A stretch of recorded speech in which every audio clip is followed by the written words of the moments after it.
I'm going to word it differently though.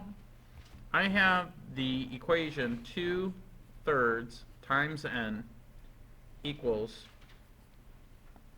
12. So we're going to talk a little more formally. Now we probably know, we're thinking in our head we got to solve for n, we're going to do some math. But my question, I'm going to word it formally. What value of n makes this statement true?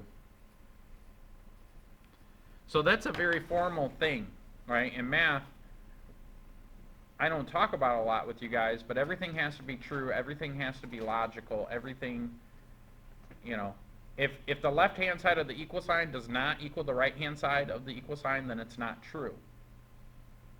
That's a big deal.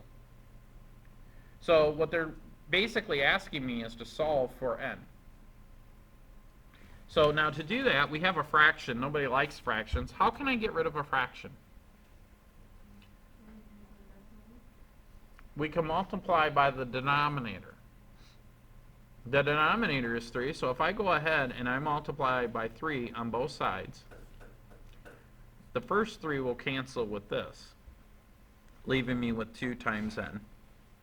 3 times negative 12 will give me negative 36.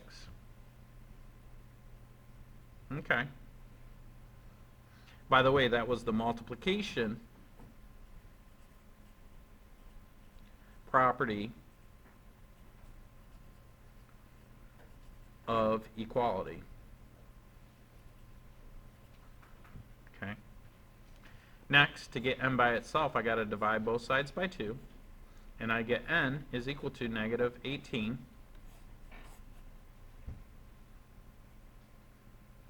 And so n is the only value that I could plug into this equation that makes the statement true, where the left-hand side of the equal sign literally equals the right-hand side. It's the only value. Okay? Any questions on that one?